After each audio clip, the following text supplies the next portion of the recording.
This podcast is part of the Michigan Sports and Entertainment Podcast Network. Go to michigansportsandentertainment.com for more great podcasts. You know who I can do without? I can do without the people in the video store. Which ones? All of them. This is Massive Late Fee with Mike and Mark.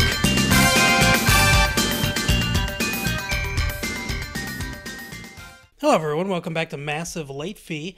My name is Mark. With me as always is my co-host Mike. How you doing, Mike? Not too bad. How about you?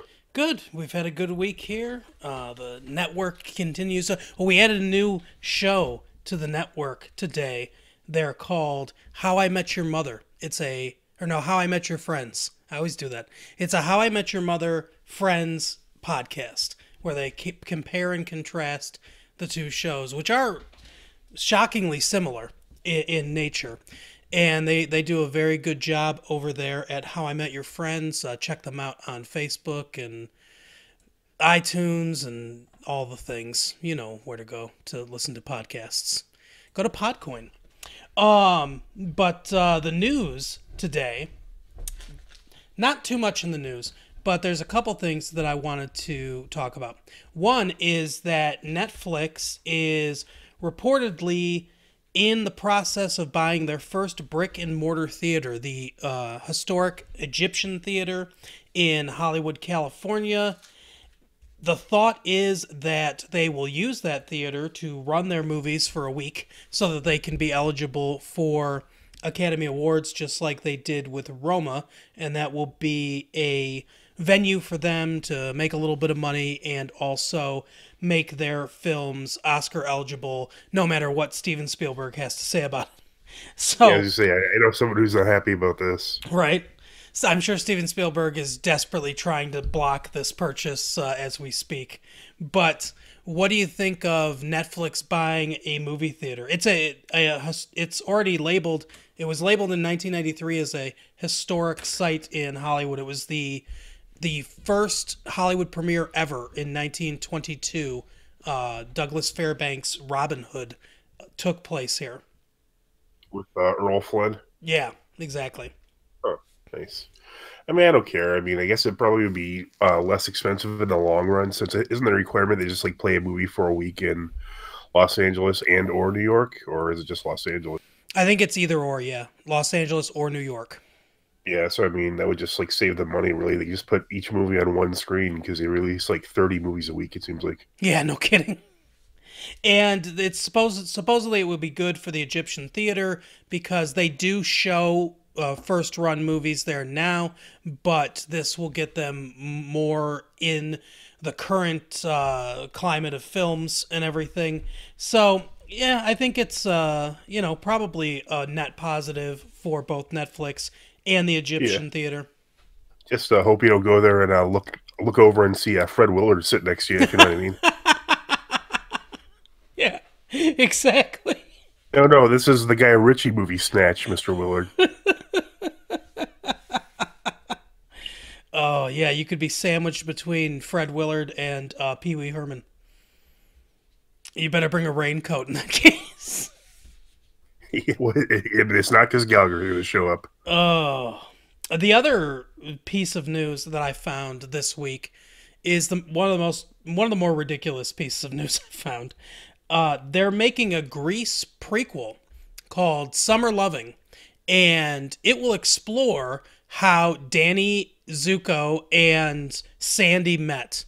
You know, that thing they sang a song about in the first movie is now going to become a movie. Yeah, see, isn't that also? So I'm not 100% familiar with Grease, so I guess they actually like had like a relationship before. See, I thought that song was about what was happening at that moment in the movie. No, they met during the summer on the beach, basically. And so they sing the song about how they met. And it just so happens that she transfers to the school that he's going to. The most convenient transfer ever. But, yeah, this movie will be based on a song from a popular movie from 40 plus years ago. So I'm sure people will rush out to see this. Another great decision by Hollywood. I don't know. People like didn't they have like a musical that toured or is still touring, and people go see that? Maybe they will. Maybe there's a big demand for Grease that I'm unaware of. I guess I don't know, but I just it's like when they made Rogue One, that Star Wars movie that you didn't see. They based it on a line of text from the opening crawl about stealing the Death Star plans, and everyone thought, "Oh, that's a movie that we need to see." And it was. I know some people like that movie. I don't really like that movie that much. It had no character development at all, and it had Well, it's Star Wars. What do you expect? they had a decent third act, and that's about it. But yeah, Grease, the prequel, Summer Loving. It hasn't been cast yet, so I don't know who's going to be in it. You'll have to get. John Travolta, probably.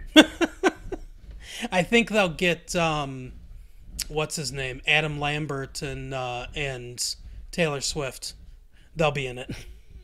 Okay. So now moving on to our newest well, not our newest segment, but our new segment that we debuted last week that apparently people really seem to like. We got some feedback on that, so thank you for your feedback and your emails, and you can keep your emails coming into massivelatefee@gmail.com if you want to give us some more encouragement or just tell us we're terrible. But it is keeping current with Mike. Mike, last week we did Us Magazine. What publication are we going to scour the headlines for this week? Well, I don't think this is actually published. I think it's just an internet like gossip site. Have you ever heard of Bossip? No, not at all. It stands for Black Gossip. Oh, okay. Yeah, I found this website a few years ago, and it's I don't know, it's kind of interesting just because I am completely unaware of almost everything going on, which isn't much different from any other website. But here's the top headline right now. Give me a second to scroll down. Okay. Waiting for scrolling. RHOA: Nene says she pressed producers to release the betrayal clip of her coworker Cynthia.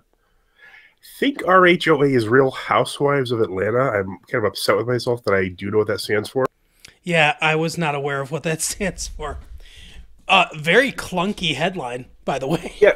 And the weird part about this is there's three words in parentheses. She presses in parentheses, betrayal, and coworker. So if all those words are controversial, this doesn't mean anything. Like this person is or is not her coworker. You don't. Right. If he was possibly betrayed, there's not a very fine line between betrayal and non-betrayal. It's pretty, cut and dry, I would think. Yeah, I would think so. So, and did she press them?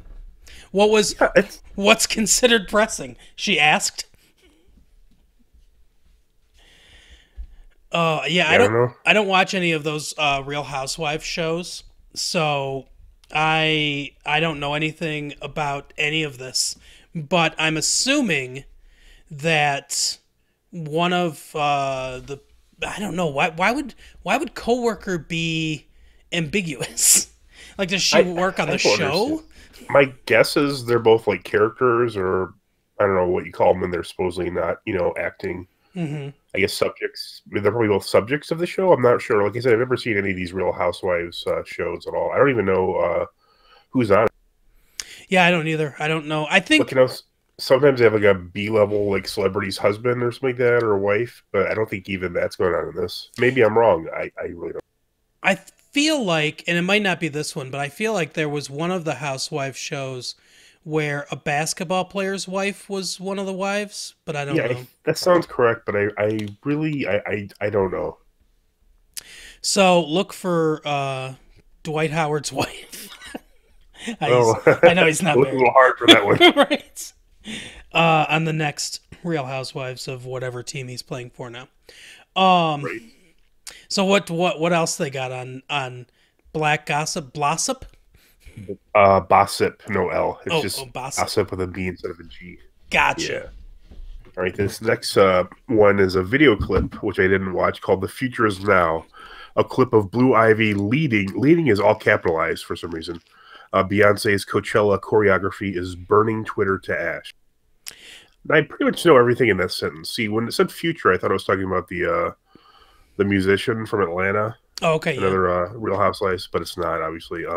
Blue Ivy is Jay-Z and Beyonce's daughter, and she's leading steps, which sounds ridiculous because isn't this kid like 5 or 6? She's really leading choreography. That says something about the choreography, I would think, if it's capable of being led by a 5-year-old. No kidding. I did not know who Blue Ivy was, but I got it from context clues that she was probably Beyonce's daughter. Yeah, it's kind of weird. There's like a really odd, like it's almost like worthy of like a conspiracy type subject. Jay-Z is really obsessed with the number 4, and IV is 4. Oh, yeah, that's You know true. what I mean? It's spelled IVY, but it's phonetically or not phonetically. If you were to pronounce the letters, you would get the same result. Like if you look into it, it's really interesting. Like some people think he's a follower of the singer Interesting. Mr. Crowley. Yeah. And Andrew, it's really weird. And I mean, a lot of people say he's like a part of Illuminati or something because of, like the diamonds he does with his hands. Definitely worth a deep dive on Wikipedia one day. Yeah, yeah, we will look into Jay-Z and his Illuminati connections at some point. Maybe we'll have the Skeptical Skeptics on and we can talk about that with them. That's a good idea. All right, this one I have no idea what's going on here. It starts with a hashtag LHHATL. What could that stand for? Do you have any clue? I have no. LHHATL. Well, ATL has got to be Atlanta. Yeah, that would be my guess, but I don't know what LHH would mean then. Let's hit hotspots in Atlanta. I'll go with that one. Okay. Here, I'm looking up LHHATL. Love and Hip Hop Atlanta. Okay, I've heard of that. I thought, shit, who is it? Is there T.I. maybe? I'm not really sure. I don't know. I don't even know if I know who T.I. is. Is that a rapper? Yeah. Okay, so Love and Hip Hop Atlanta is the second installment, second one of the Love and Hip Hop reality television franchise. It premiered June 18th, 2012. Wow, I am behind the times. On VH1, that's why. And chronicles the lives of several people in Atlanta involved with hip hop music. The show features appearances from notable figures associated with Southern hip hop. Let's see, it stars someone named Jocelyn Hernandez, Erica Dixon, Rashida, Kay Michelle, Carly Red, Mimi Faust, Tracy Steele. I think they're all women. Tammy Rivera, Stevie J, Tommy Lee. Is that the Tommy Lee? I don't think so. I don't know. Jessica Dime, Erica Mena, Spice, Scrap DeLeon, and Young, spelled Y-U-N-G, Jock. Yeah, I don't know. But here's the headline. Okay. I'm sorry. Go ahead. What were you going to say? No, I was just looking to see if I could find the presenter, but no, I can't. Okay, the headline is Tiara being super thirsty for scrap while he wants Moniece gave all of Twitter secondhand embarrassment. Well, I know what thirsty means. Yeah, I thought at first maybe they were missing a word in the sentence because it seems like if you had a better connector word, it would make more sense. Mm-hmm. But I mean, yeah, that's just how people write these days. Like, especially for like gossip kind of shit, they just like don't even pay any service to the context of how you should write a sentence. So Tiana's got to be someone on the show, and Scrap has to be another someone on the show, and she's thirsty for him. And I guess since it's a reality show, she must have been like kind of lusting after him, and Twitter got embarrassed for some reason. All the people on Twitter care enough about LLHATL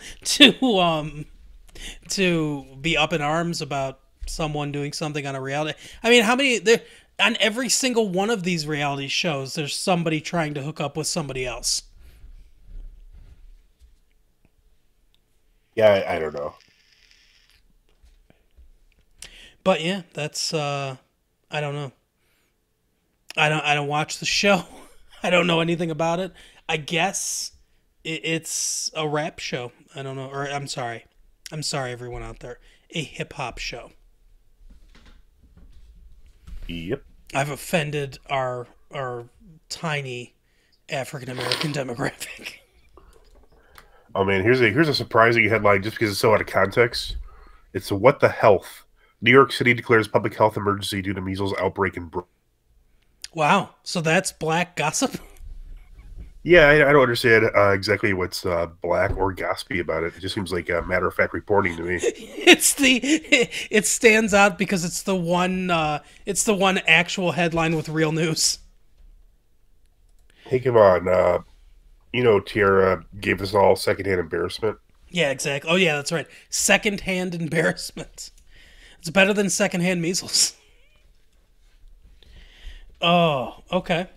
Any more scintillating headlines from? Another one that again fails to qualify for either being black or gossip. The View. Meghan McCain entitled "Infinitely Snaps on Joy Behar." Fans think Behar considered snatching some shriveled strands. Interesting. Okay, so I know who Meghan McCain is. The late John McCain's daughter. Yeah, And and obviously the website endorses Joy Behar over her because they refer to her hair as shriveled strands. yeah, she's apparently fans think that Joy Behar contemplated grabbing her hair. I don't even know what to make of this. Joy Behar, I don't understand why she's relevant in today's society, but I guess that's where we're at. Yeah, I mean, would it have spiced up the View? As far as I know, that happens every week on the View. Because I don't know. I don't watch it unless Norm Macdonald's on it, which was that one time. No, he was on there again after he was on Howard Stern and made some controversial statements. Oh yeah, Yeah, he went on The View to apologize, oddly enough. But I think Barbara Walters wasn't on the show at that point because that seemed to be who he mostly hated. yeah. Barbara Walters didn't like him for whatever reason. Yeah, Barbara Walters also in the news this week for saying that Michael Jackson's victims should just get over it. Oh wow, I did not hear that. It was pretty much something like that. Like, well, that's just his sexuality. You're fine now. You got money. Walk it off. You guys got paid. Just forget about it. Yeah, I think Barbara Walters just hates anyone that was on Saturday Night Live because Gilda Radner totally eviscerated her on Saturday Night Live in the 70s. And even though Norm Macdonald was obviously not part of that cast or anything, I think she just hates Saturday Night Live and everyone that's been on it. Well, to be fair, he did say that Bill Clinton murdered somebody on the show. That's true. He did say that. The outrage was hilarious. Oh, Norm. He's the best. Is that it for Black Gossip this week? It's actually keeping current with Mike. Oh, yeah, that's right. Yes, that is it for this week. Yeah. Now you're all up to date. I guess we shouldn't do a segment called Black Gossip. That would probably be in poor taste. You're probably correct. So next, we're going to go to another news segment. I don't know exactly what to call this, but I'm calling it Celebrity Diss because I anticipate that we will get rejected or ignored, most likely ignored, every single time we do this. But to give you an idea of what we're talking about, since it's a brand new segment, we've decided that every week we're going to sort of cyber stalk a celebrity, I guess, borderline harass someone. Your words, not mine. And I said borderline harass somebody to come on to the show with us. And this week, since we're talking about Pet Sematary, which is not really a spoiler because if you read the episode title, you know we're talking about Pet Sematary. We decided to go after Stephen King, the author of Pet Sematary. I'm actually tweeting to him right now, too. Just telling him last chance to come on the show. Much like a van speeding through a rural main road. We'll come after you. Wow. Yeah, that I remember that story. Okay, so I mean I didn't go overboard with this. I tweeted at him, let's see, five, six, 7 times, including just now. But here's some of the things that I said to Stephen King. Stephen King, we're talking about Pet Sematary in our podcast, and we would love for you to come on. No response. No response, no likes, no retweets. Stephen King, our chat with you would only take about 20 minutes over the phone. 1 like, but no responses and no retweets.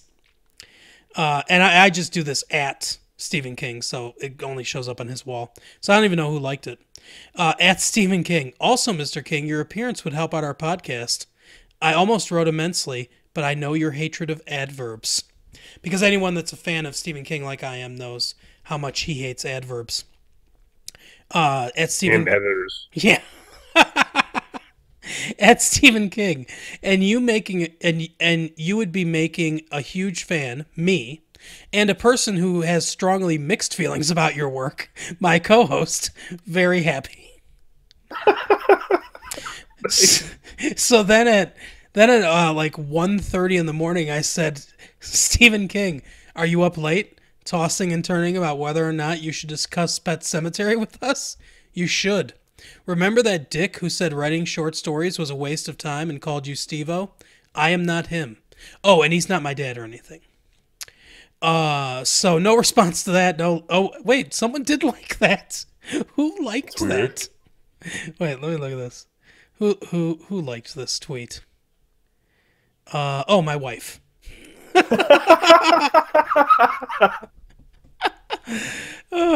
So at Stephen King, also on the podcast, we can spend most of the time shitting on real Donald Trump if you want, because he talks about Donald Trump a lot. It can be half Pet Sematary, half Donald Trump Slam Fest, or whatever, or whatever fraction you're comfortable with. Just a phone call. No likes, no retweets on that one either. Even Carol didn't support that one. No. And then just now I said, Stephen King, last chance to come on the show. No likes, no retweets. And let's see how many people saw it. 3. So I don't know if Stephen King is one of those 3 people, or if he saw any of the other messages, or if he even cares. But I would say it's a success. I mean, we didn't get him, but that's that's to be expected. But we also didn't get blocked. So I think that's not too bad. I think that's what we have to call a success on this segment. So Stephen King, you let us down and failed our audience and everyone else by not coming on the show. Tune in next week to find out what celebrity we will be trying to get on the show next week. Richard Bachman. This is easily the best way to try to get guests on the show, by the way. So, before we get into the main topic and some other stuff that we have planned for you, we're going to go to Educating Mike, because that's what I feel like now, because this show's really planned out. We're doing a horror movie, as I mentioned, Pet Sematary. So I decided that, we could do a horror movie for Educating Mike. And there are a lot to choose from, because there are a lot of bad horror movies. I've seen probably 90% of them. And, but I decided to settle on one of those movies that is truly horrible, but people seem to love it for whatever reason. It is Troll 2. No, not the Avengers. That's not a horror movie, really. I mean, horrible. But no, it's Troll 2, the sequel to Troll, which is really not related to Troll in any way. Isn't Jennifer Aniston in one of these movies? No, that's Leprechaun. Huh. I thought some like TV actor or actress was in Troll 1 or 2. I believe you might be thinking of Leonardo DiCaprio that was in Ghoulies. I don't think that's what I was thinking of. Oh, okay. Well, trust me, no one in this movie became famous in any way other Oh, than being in this movie. yes. So here's the plot of Troll 2. Michael, that's another good reason to pick it, has always dreamed of being a farmer. So, Is he the first person to ever dream of being a farmer? I don't know. Seems like if you want to be a farmer, you just can become a farmer. Yeah. It's not really a hard profession to get into. Get some land and plant a seed. He arranges a home exchange vacation in which he and his family will move into a house in the rural farming community of Nilbog, and then they helpfully tell you which is goblin spelled backwards for a month. So they're exchanging homes. I guess they live in the city and they're exchanging homes with someone that lives in the country.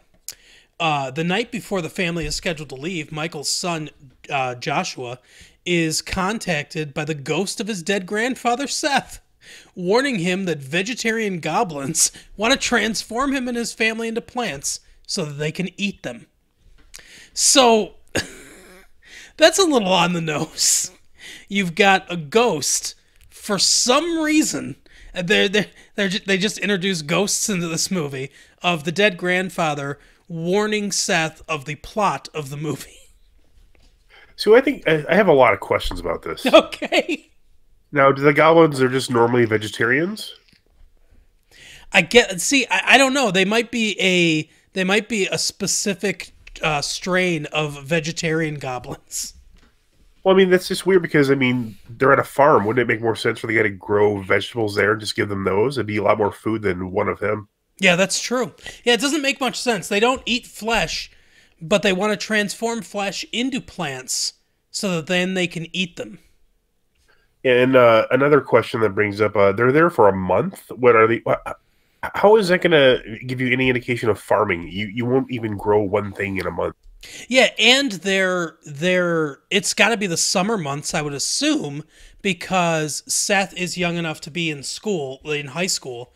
So they're going to be there in the summer when that's not when planting happens. No, it doesn't make much sense so far, but I'm sure it gets better. Oh yeah. Seth tells Joshua that goblins can turn people into plants by feeding them poisoned food or drink.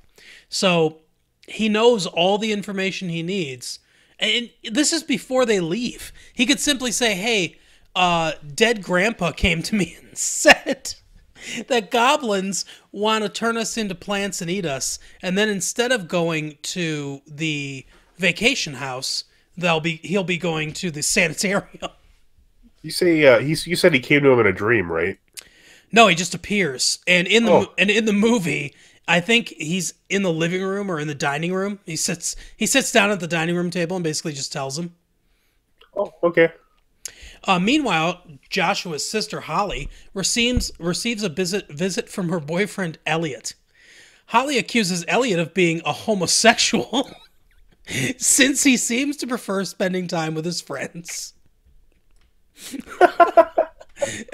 So, Holly doesn't take that as anything being wrong with her.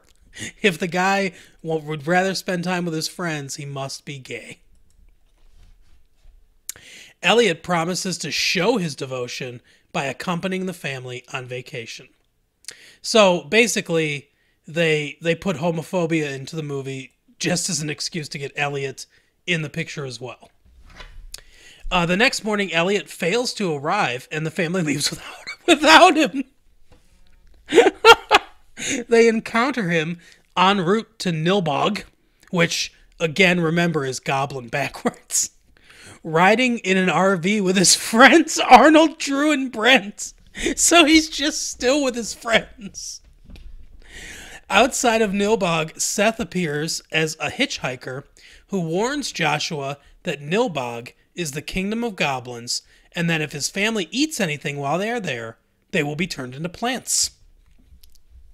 So again, it's a weird name for a dead grandpa, Seth, but seems like such a youthful name. Yeah, But it really does. but Seth again warns him, "Hey, don't eat anything, or you'll be turned into plants."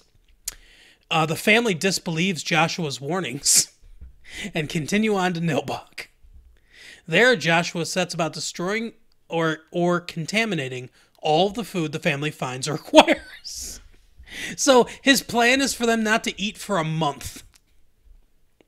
And not to drink anything, because they can't drink either. Yeah, they won't notice. Arnold goes for a walk outside of Nilbog and encounters a girl being chased by goblins. So, again, seems like a red flag. They flee to a chapel in the woods where they encounter the goblins' queen, Druid Credence Lenore Gilgood. What a name. Who uses the Stonehenge magic stone to give the goblins power. Credence tricks them into drinking a magic potion that dissolves the girl into vegetable matter and turns Arnold into a plant. So, they're gone. Joshua sneaks away from home and eavesdrops on a goblin church sermon, which bewails the evils of eating meat. So, this whole film supposed to be like an anti? Like, did PETA make this movie?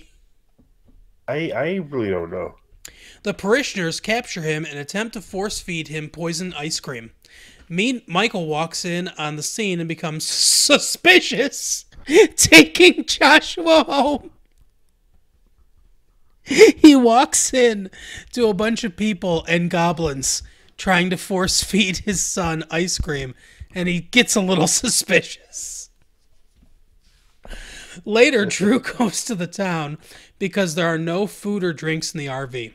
The sheriff takes him in his car and gives him a green hamburger. When he arrives in the town, Drew goes to the store and the owner offers him poisonous Nilbog milk. Feeling dizzy, he goes to the chapel and finds Arnold, who is turned into a plant. Drew drags him out, but just drags a plant out, I guess. But Credence appears. She knocks him out and chainsaws Arnold to pieces. Drew is then killed off-screen. Always love off-screen deaths. Yeah, that's the best. Like, where's he? Oh, he died. We didn't think it'd be Didn't see interesting. Yeah, we didn't think it'd be interesting to show it. It was pretty cool, too. At the house, the family discovers that the townspeople have prepared them a surprise party to apologize for the events at the church. Joshua attempts to make contact with Seth, his dead grandfather, only for Credence to appear in goblin form. Seth's ghost appears and chops off her hand. Credence returns to her chapel, where she transforms herself into a beautiful woman in revealing clothes.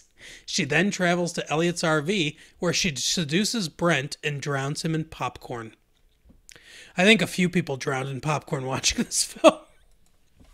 Was one of them due to a coin in the popcorn? Yeah, that's right. Don't buy a fucking movie meal if you don't want to choke. That's actually their motto. Joshua, Elliot, Holly, Michael, and Diana. Who the hell is Diana? Like, who are these people? Hold a seance to communicate with Seth, who returns from the dead, again, and tells them that he can retain a physical form for exactly 10 minutes before he has to return to the afterlife. So God's just like, yeah, okay, you're good for 10 minutes. All right, that's all you get. Seth gives Joshua a paper bag containing a, quote, secret weapon to use against the goblins. The goblins break into the house and transport Joshua to Credence's chapel, where Joshua opens the bag, revealing a double-decker bologna sandwich. What? Oh, they're probably weak to meat, huh?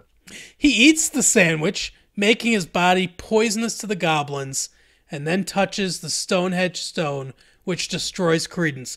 So, okay, he ate a sandwich, a bologna sandwich. I mean, does it have to be bologna?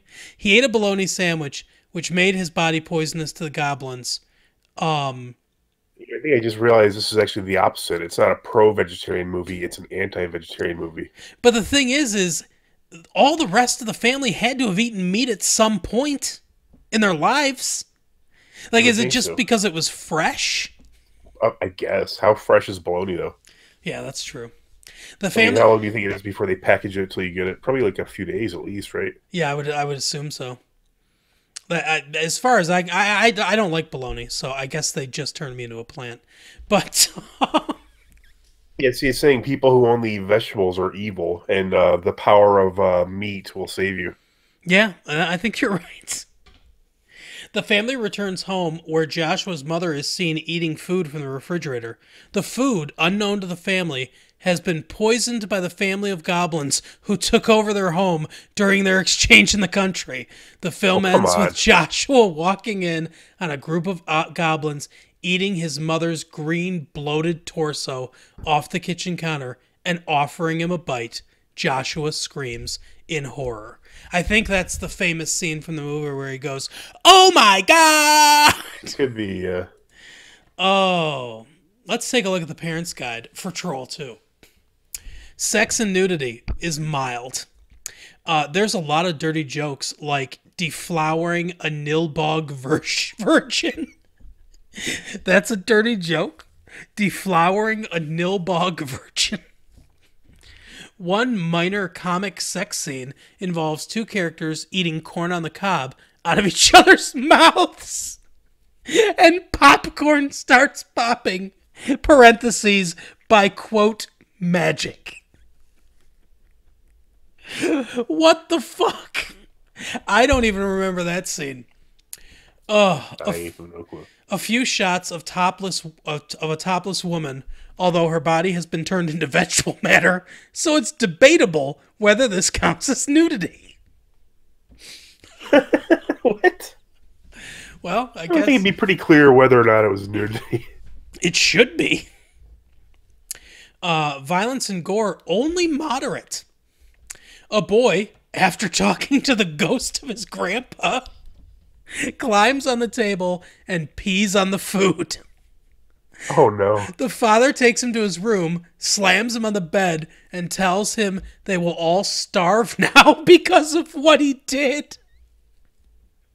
The father then tells the boy he will now have to suffer through hunger pains, which I remember this too. This scene, the dad like tightens his belt a little bit. And he's like, we're going to have to suffer through hunger pains now. Oh, All reminds me of like a really bad version of Thinner with the various eating, obsession. So it's absolutely. like Thinner the movie, not Thinner the book. Oh, in a dream sequence, an alien-like creature bursts out of a child's stomach and makes a hissing sound. So apparently they just ripped off Alien. Yeah. A man running through some woods falls over. Green liquid is seen coming from the top of his head and pouring over his face. All right. A boy has a nightmare where he is sitting in the back of a car and green liquid starts to pour down his face. So they're really on this green liquid. He looks at his hands, which have branches growing from wounds at the end of his fingernails. He then looks at his stomach, where there is a large hole and a couple of branches start to poke out. All the blood in the scene is colored green and isn't that graphic. Okay. A goblin throws a spear into a young man's shoulder. A woman removes it. A bit of blood is seen, but not much.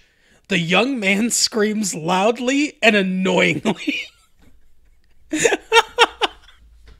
I love when the Parents Guide just slams a film. It's fucking annoying. It might be the best. A girl punches her boyfriend in the face and knocks him over. Drew finds his friend Arnold turning into a tree. He removes a piece of vegetation covering Arnold's mouth. After doing so, there is a shot of green blood spurting from Arnold's nose and mouth. Aw. A man is set on fire and is seen burning alive. That seems a little more graphic than the rest of this stuff.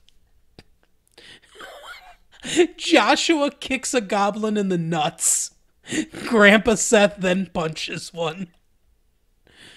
Oh, mild profanity. Not much profanity. 2 uses of shit and a few uses of ass. They couldn't be bothered to count it, though. Oh. alcohol and drugs, or alcohol, drugs, and smoking. Uh, there's nothing in here except it says none, and then there's an asterisk, and it said very mild spoilers follow. I assume in the rest of these scenes. Frightening, intense scenes. There are some scenes that can be gross and creepy, but most of the movie's just laughably terrible, badly acted, terribly written, and with bad special effects. But no matter how horrendous this movie is, it's also really entertaining to watch and laugh at. But small children may be scared by the gore and troll FX. So, so I guess they just used the frightening and intense scenes to give a review. Spoilers. The parents' guide items below may give away important plot details. Important plot details of this film. Okay. A woman drinks a toxic drink that causes her to go violently ill. She vomits green liquid as well as bleeding it from her head. She then collapses on the floor and begins to implode. Her skin inflates, and a large puddle of green slime and ooze is left. Goblins gather around the slime and start to eat it, and all the little bits and pieces.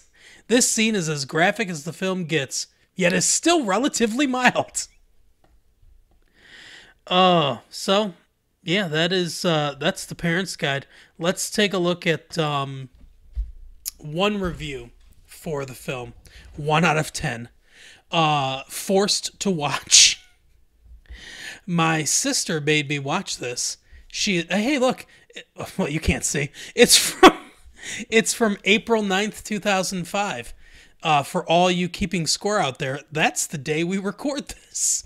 So this happens to be from 14 years ago today. My sister made me watch this. She insisted it was a contagion, a disease that she was compelled to spread. After seeing it, I truly understand, relate, and recommend. It's awful, but a transcendent awfulness. You want to pass it around like milk that might have been spoiled, but everyone needs to taste it anyway. Do people do that?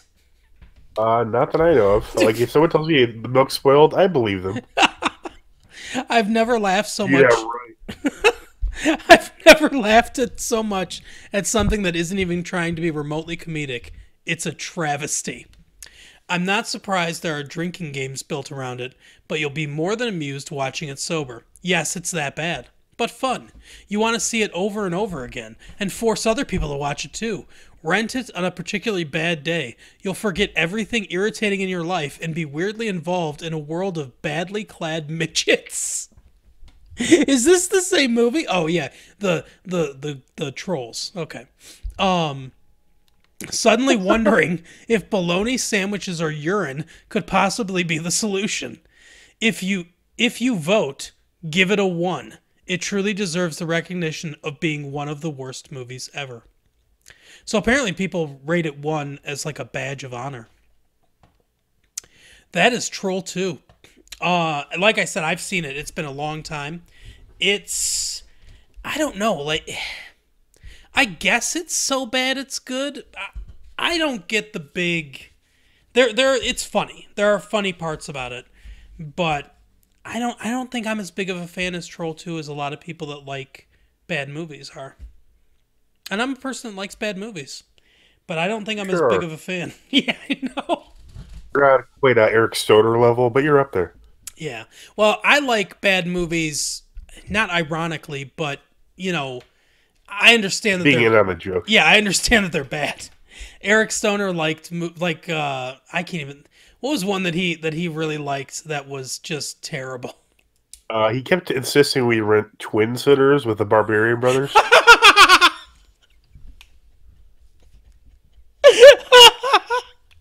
Yes, he did. And I think the greatest day of his life, up to that point at least, was the day that we rented Junior. Yes, Junior. Oh, he loved Junior. I need more expecting. Oh, yeah, God. And he loved The Mask. Oh, yeah, I was actually just thinking about that. Like, the Mask was a was a big deal for him too. Yeah. And Earthworm Jim, the video game. Earthworm Jim. Oh, fucking Eric Stoner, man. If you're listening, Eric, shout out to you, brother. Watch bands are expensive. And we were trolling you about the bluegrass the entire time. We didn't think it was literally blue. Sorry. Yeah, that's true. Oh, okay. So, now, on my little sheet here, I have to figure out what we're doing. Oh, yes. We have a promo for a show on the network. A very interesting show. It's a sports show this time. It is called Piston Thoughts. And Jordan is a very big Pistons fan, and he talks about the Pistons every week. He just released an episode tonight. Looked like the Pistons, spoilers, or, well, not spoilers, because you're going to see this 2 days later. Actually, if you can contact us now, spoil us and tell us if the Pistons made the playoffs.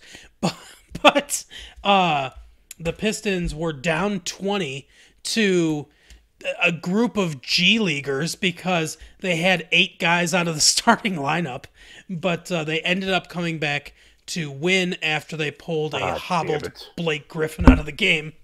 So they did win tonight. Oh, did I spoil it for you, Mike? No, I saw they were down by quite a bit earlier. Then I'm like, oh, they were like back to within like 5, and then I started watching Game of Thrones. There's repeating, on HBO. They usually do before the new season. They play all the old episodes. Yeah. So I got caught up in that, and then I was hoping they would lose, but if they make the playoffs, it's just ridiculous. They're never going to have a good team. Yeah, I agree. They're in NBA purgatory. NBA, it's so important you get a good lottery. You can only really get a high draft pick. That's all you can do because pretty much every team can spend the same amount of money on players. There's no Tampa Bay Devil Rays of the NBA. Exactly. Yep. You either suck enough to get some good players in the lottery like the 76ers. Yep, yeah, exactly. That's my team this year. I hope they win. That'd be great. Or you just have superstars. That's you just buy them. That's the only solution in the NBA. But yeah, the Pistons are in NBA purgatory right now. Not quite good enough to win a playoff series, and not bad enough to get a top 3 pick. So yeah, that's the unfortunate situation they're in right now. I think they need to blow up the team. But I wish every a GM understood that you kind of have to be bad for a while in order to be good in pretty much every sport. Yep, absolutely. Outside of the Patriots, it's rare that you have a 20-year dynasty of success. Yeah, no kidding. But so I mean, obviously they're going to have an advantage there.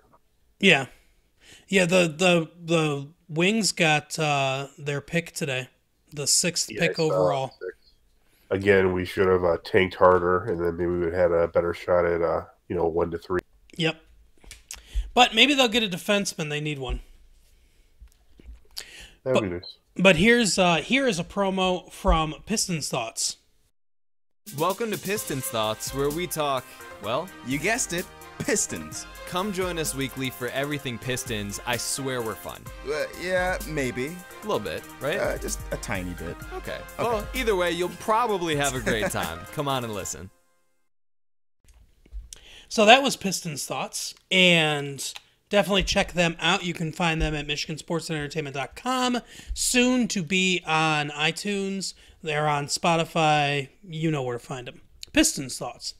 Now, if you don't know where to find these podcasts, we don't know how you're listening to our podcast. Exactly. Just Google. I mean, come on.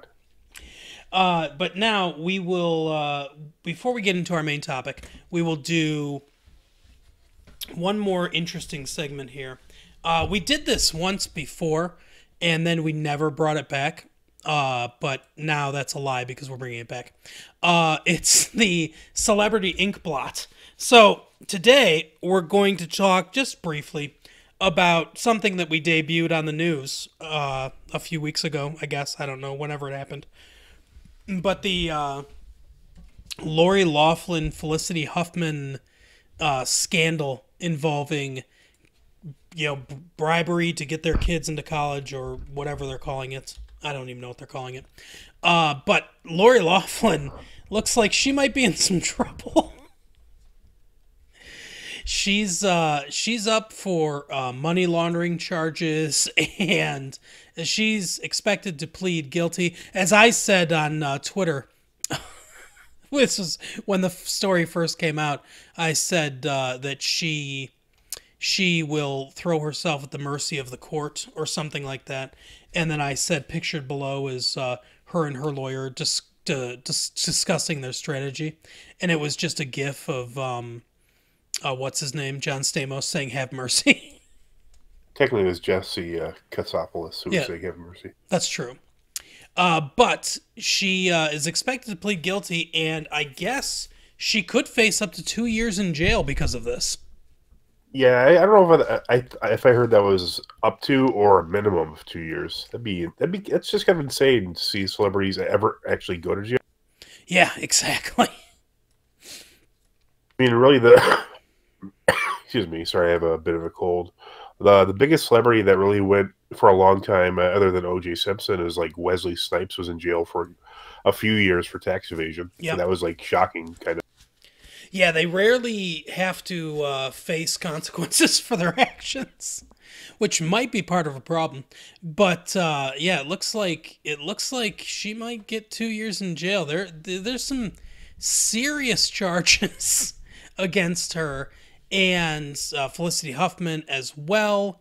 Yeah, imagine it'd be a federal crime, especially if you cross state lines. Yep. You know, like wires and that kind of stuff. And federal, excuse me, federal crimes usually are like almost like a 90 conviction rate. They usually don't prosecute them unless they have like an absolutely solid case against you. Absolutely. Yep. I've definitely heard that before as well. I suppose if she gets found guilty, then the only upside is federal penitentiaries can be, much more decent conditions than in, a county jail. But yeah, it does not look good for her or Felicity Huffman. Obviously, if you haven't been following the story, they paid money to someone to get their daughters into school, into USC. It just is USC really that hard to get into? I mean, I guess it's like a premier school in Los Angeles. yeah, I guess I don't know. It's more like the preppy, higher class one to get into. So maybe just like the elitism of it alone is worth having your my daughter goes to USC, better than UCLA or something. Well, they didn't want her to go to Arizona State. I know that's what they said. But yeah, it's just crazy. I suppose when you get to that level, you kind of just feel like money can buy whatever. And that's only because it can. Yeah, exactly. But I just, you see all these different stories. I guess just because it was organized the way they did it, I guess that's why they got in trouble for it. Because, some rich person donates money for a library for a college, and then their kid gets in. We all know what's going on there, but they don't get prosecuted. Yeah, I don't know. It's crazy. I wouldn't care for the fame part so much, but the wealth and power would be great. Wouldn't you just love to just crush your enemy? Oh, absolutely. I would love that. Bill Murray, I know you hate him, but Bill Murray once said if you can choose being rich and famous or just rich, pick rich. And I think he's absolutely right about that. I don't want to be famous. I used to be when I was like 9, but not anymore. Yeah, I don't really see the benefits of it. So, just the right amount of people listen to this podcast to where we can financially benefit from it, but not become famous. Just find that level, and then, I don't know, how many people do you think that would be, Mike? Well, I mean, I don't know. There's the one I listen to, the Weekly Planet. They have 1 million people a month, and I wouldn't say they're famous. There are people that know who they are, but yeah, that seems like a good amount. We'll start at 1 million and we'll go from there. Yeah, okay. So 1 million people a month can listen to this podcast, but then once 1,000,001 listen, somebody's got to drop out. Someone's got to unsubscribe. So we'll let you know when we get to that level. Or we'll unsubscribe you. Exactly. But our main topic for tonight is the film Pet Sematary. I think, Mike, even though you probably don't want to see this other movie, but from what I hear, I think we should have picked Shazam because apparently Shazam was really good. I still don't have any interest in seeing it, based on even with people saying that it's really good. But yeah, this movie, Pet Sematary, I did not like.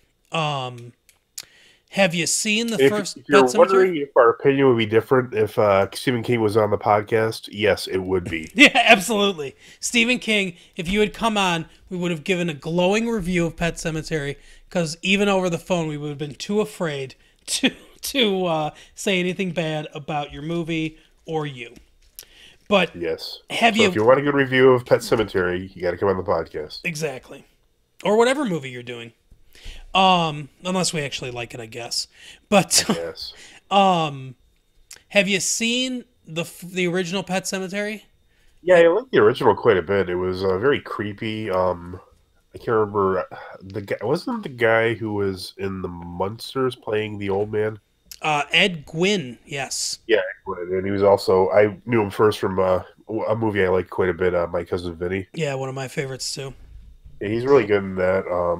And even the little boy was really like the right amount of creepiness. Misha something is his name. I don't remember. Misha But I Barton. like. I don't know if I that's think it. that's a woman. I think you're correct, but I'm not positive. That's why I was looking at the hot ones, and like, oh look, it's so and so. I'm like, I don't know who that is, and I guess it's Scarlett Johansson. Oh, okay. But yeah, it was kind of funny. It's like I'm not really sure who that person is. It's Black Yeah, the Widow. original. Yeah, I guess I don't know, probably. But yeah, it's a classic tale of a. It's kind of like the monkey's paw, I think. Isn't that what it's kind of based off? Yeah, definitely. Where, as I'm sure most people would know this, the discover in the first one, there's like a cemetery where you could put your animals, and then but it was like a common thing at that time to have something beyond ancient Native American burial ground, which for some reason is evil all the time, which isn't very flattering. I mean, I guess you could say it's on revenge, but either way, I mean, it'd be kind of fucked up to say, "Oh, look at your graveyard; it's evil." Yeah, exactly. Yeah, that was a common trope in the late 70s and 80s. Poltergeist, I know, to use the same thing. Yep. I don't know what else. So maybe it was just those two. There was an episode of Family Guy that did it too. Oh, that's funny because there's an episode of South Park that did it as well. But it's based on Poltergeist though. Um, Yeah, exactly. but yeah, if you've seen the original movie, then you've seen this movie. If you've read the book, you've pretty much seen this movie. There is one twist that they telegraph so hard, I felt a headache from it. But basically, I mean, it's the basic story. A family moves from Boston to a new house in the woods in Maine. They meet their neighbor Judd, who is a nice old guy. The family's cat dies on Halloween. The daughter is really upset about it because the daughter loved the cat. And like Judd tells him, Lewis, that, and Victor Pascow dies. In this movie, he's black instead of white. I mean, it doesn't matter. In the original movie, Victor Pascow got way more character. It didn't get much character development, but got way more character development and more lines than this kid does in this movie. I'll say that because he's barely in it at all, and barely gives any warnings. But so Judd has him take the cat to the pet cemetery because Ellie, his daughter, is upset that the cat is dead, and the cat comes back just like his dog did. They explain a little bit more. In the first movie, it's always like and Ed Gwynn is great in the first movie. He's the only one doing a really good acting job in the first movie, but he's acting the hell out of his role. But in the first movie, it was always kind of like, when he explained it, you were like, well, why did you tell him to bury this cat then? If you tried it and you knew things came out evil, what the fuck? But in this one, he says, John Lithgow, who does a fine job in the role, says that his dog was kind of mean at first anyway. So he thought that because the cat was a sweet cat, that it would come back nice. But it obviously doesn't. It scratches Ellie and like terrorizes Gage in his little playpen thing. He's like 3 in this movie. So the thing that you think Gage is going to be the one that gets hit and killed by the truck later in the movie, if you've seen the original movie or read the book, but they develop the daughter so much and the relationship of the daughter to the father and everything that they really telegraph. I mean, I knew a mile away that it was going to be the daughter to get killed instead of Gage, but they still give you the fake out where Gage, like Church, he takes Church after it's attacking all the kids, takes Church, puts it in the highway, and leaves. He didn't have the strength to euthanize the cat. So the cat starts coming back at Ellie's 9th birthday party. She sees it in the street. She goes and runs after it. Gage sees her. He runs after her too. The truck's coming. But the dad snatches Gage out of the way at the last possible second, saves his life. But the driver, who is looking at his cell phone, looks up and sees the kid, swerves, and the truck jackknifes, and then the back of like the tanker detaches and slams into Ellie and kills her. So that obviously they had to make it a bigger spectacle kind of thing. So the dad, the mom and Gage go to the grandparents' house, and the dad takes Ellie and buries her in the pet cemetery because he wants to bring her back to life, even though he knows it's the wrong thing to do. Victor Pascow shows up for 3 seconds and says, no, don't do it, or whatever. And he just goes and does it anyway. And so he buries her. She comes back. She's evil. She kills Judd because she knows Judd's going to try to kill him. Then she kills the mom. Then after she kills the mom, she knocks the dad out, drags the mom to the pet cemetery, buries her, so she comes back. Lewis is trying to kill his daughter, and then the mom comes out of nowhere and stabs him with a weather vane, kills him, buries him. He had locked Gage in the car to protect him, and then they all 3, like zombie people basically, come, towards the car, and the dad motions to Gage, and Gage unlocks the car door for him, intimating that they're going to then kill Gage. There's also a part in the movie where she kills Judd, where she briefly becomes his wife, his deceased wife, and it's hinted at that he also buried his wife in the pet cemetery, which then doesn't make, or the Micmac cemetery, which then doesn't make his explanation make any sense at all then. Because if that did happen, and his wife would have come back evil as well, and he would have had to kill her again. So I don't get it. That part doesn't make any sense. A lot of the movie doesn't make sense, but that's the basic plot of the movie. There's something at the beginning where they're talking about death, just kind of out of nowhere. This is before Church dies. And I think it was maybe after Victor Pascow died, and he had explained that to his wife, and his daughter overheard it or something. No, actually, it was before Victor Pascow dies. It was very early in the movie. But he and his wife kind of get into a debate outside of earshot of their daughter, where it's clear he's an atheist, and it's clear the wife is not, and they don't know exactly what to tell the girl about death and everything. And I thought to myself, oh, this is interesting. This is an interesting idea that they could really go with, and then they'd go nowhere with it. That they just drop that the whole idea. The only time it's brought back up again is when the daughter says to the mom, Dad believed that there's nothing after you die. He was wrong, but it's not like you think. It's not heaven. So intimating that it's some sort of, horrid existence. But that's the only time that it's brought up again, and I thought, well, that's a waste of something. You could have done something with that idea. And, it could have been part of his motivation for wanting to bury her, because he thought, well, because Judd says sometimes dead is better. And, he's like, well, no, because, you're just, when you're dead, you're just gone, kind of thing. And being a monster alive is better than being dead, I guess. I don't know. But they could have gone somewhere with it, and they went nowhere with it. It's basically a remake, beat for beat, outside of the fact that the daughter's the one that gets killed, and then the ending. Was there even a daughter in the first one? I don't remember. I don't think so. I think it was just Gage. Yeah, I thought it was just Gage as well. They recreate the stuff with the mom and her sister, Zelda. When she died of spinal meningitis and everything. There's more jump scares in this movie, although fewer jump scares with the cat.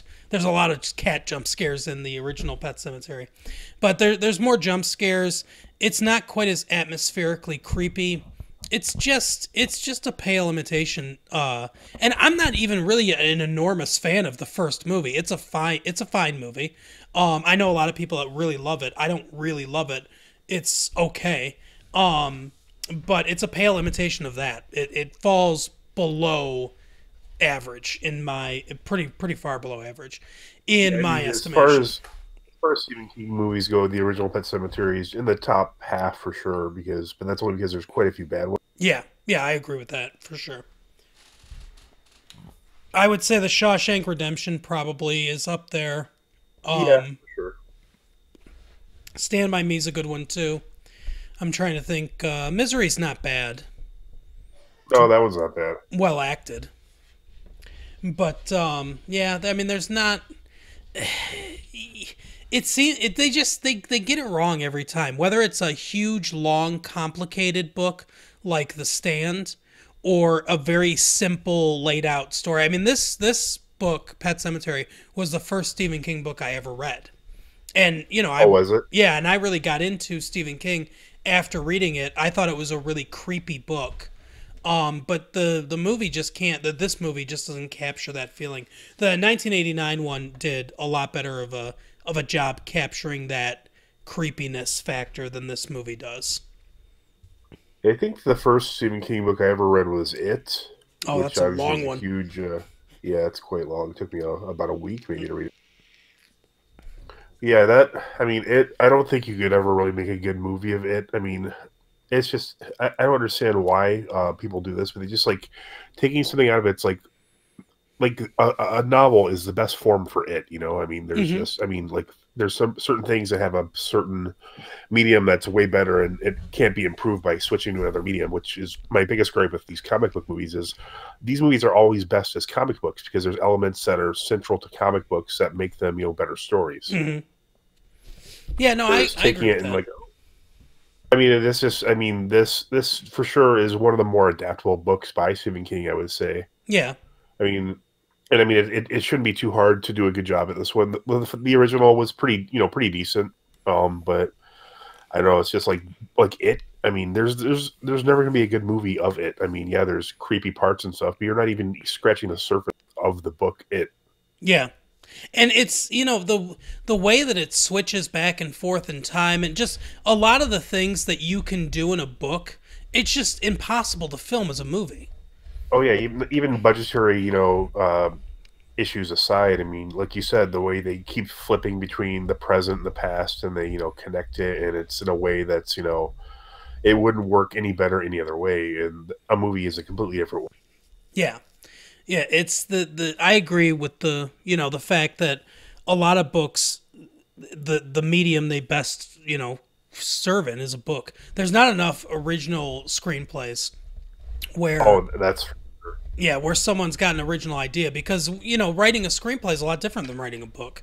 And when you write an original screenplay and an original idea, even mediocre ones tend to just work better as movies than a great book that you can adapt. Like Quentin Tarantino is obviously one of my favorite directors. Mm-hmm. I don't think any of his movies would serve as a book or a comic or a musical, anything like that. There's really no better version of Reservoir Dogs than the version that you see on. Yeah, exactly. I guess outside of Jackie Brown. which was a book by Elmore Leonard. Yeah, Jackie Brown is a great movie, but the book is better. I mean, Oh, I agree. Yeah, I'm a big fan of Elmore Leonard, and I yeah, like for that book sure. a lot. But Yeah, I really like that. Those characters are in another book as well. yep, yeah. Was it Rum Punch? Is that what it is? Rum Punch is the one that Jackie Brown's based off of. I think the other book is called Road Dogs. Oh yeah, that's right, that's right.